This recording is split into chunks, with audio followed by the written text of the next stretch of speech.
एक छोटे से गांव में कुमार सोहन रहता था। वो मिट्टी के बर्तन व खिलौने बनाया करता था और उसे शहर जाकर बेचा करता था। कभी कभी उसके 2-4 खिलौने बिकते तो कभी वो भी नहीं, जैसे तैसे उसका गुजारा चल रहा था। एक दिन उसकी बीबी शीला बोली, सुनो जी, क्यों न शहर जाकर कोई नौकरी ही कर लो। नौकरी करोगे तो महीने के अंत में कुछ धन तो आएगा। बीवी की बात सुन अब सोहन को भी ऐसा ही लगने लगा था, पर उसको मिट्टी के खिलौने बनाने का बहुत शौक था, लेकिन हालात से मजबूर था। बात तो तुम सही कह रही हो, पर कैसे उस हुनर को छोड़ दूं, जिसका नमक हम लोग अब तक खाते आए हैं। मैं जानती हूँ आप बहुत मेहनत और लगन से खिलौने बनाते हो, पर बाजार में बिक्री ना होने से अब हमारा गुजारा नहीं होता। अब तो यह हालत हो गई है कि रसोई में अन्न का एक दाना भी नहीं बचा। ठीक है, मैं कल सुबह ही शहर जाकर कोई न कोई नौकरी तलाश करता हूँ।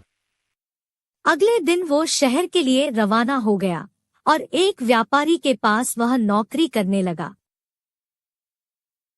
सोहन वहां नौकरी करता तो जरूर था, पर उसका मन अभी भी अपने चाक और मिट्टी के खिलौनों में ही रहता था।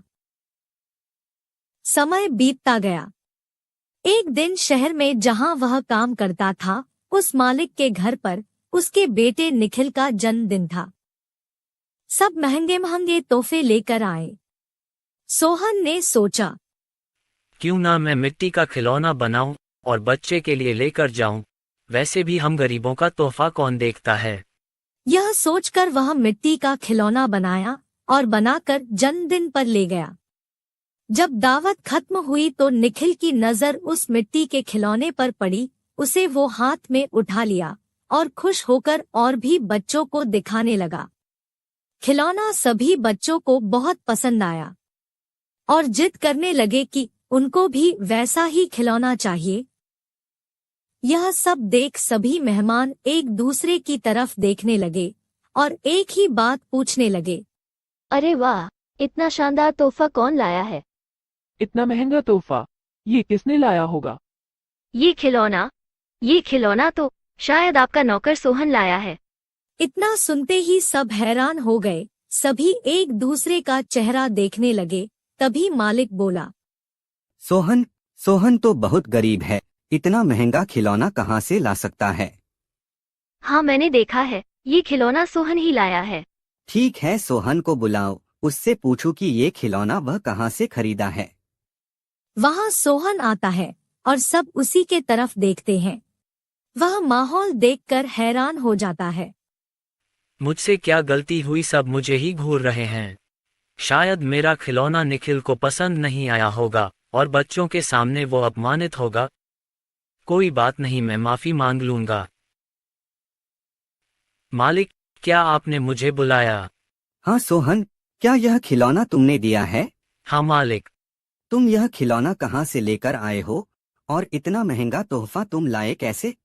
इतना सुन सोहन मन ही मन खुश होता है और मुस्कुराते हुए बोलता है, माफ कीजिएगा मालिक, ये कोई महंगा तोहफा नहीं है, यह मैंने खुद बनाया है। गांव में यही खिलौना बनाकर मैं अपने परिवार का गुजारा करता था, लेकिन इससे अब घर नहीं चलता, इसलिए आपके यहाँ नौकरी करने आया हूँ। अरे वाह, तुम क्या अभी है खिलौना बना सकते हो? और सभी बच्चे को तुम्हारा खिलौना बहुत पसंद आया है, इन्हें भी ऐसा ही खिलौना चाहिए। सोहन खुश होकर बोला, हाँ मालिक, बिल्कुल बना सकता हूँ। जब कल मैं आऊँगा तो खिलौना बनाकर लेते आऊँगा। अगले दिन सोहन ने शानदार रंग बिरंगे खिलौने बना कर दिए। यह देख मालिक ने सोचा, क्यों ना मैं खिलौने का भी व्यापार करूं। वह अपने बीवी से बोला, सुनीता, सोहन खिलौना बहुत अच्छा बनाता है, उसे खिलौना बनवाकर शहर में उसका भी व्यापार कर लें। उसे सोहन को उसके मनपसंद का काम भी मिल जाएगा और उससे अच्छी तनख्वाह भी मिल जाएगी, साथ ही साथ एक मोटी रकम हम भी कमा लेंगे। ये तो अच्छा विचार है जी।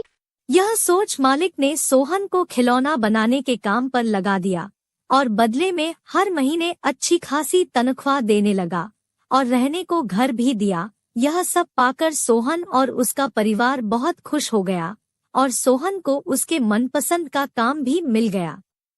दोनों हंसी खुशी रहने लगे।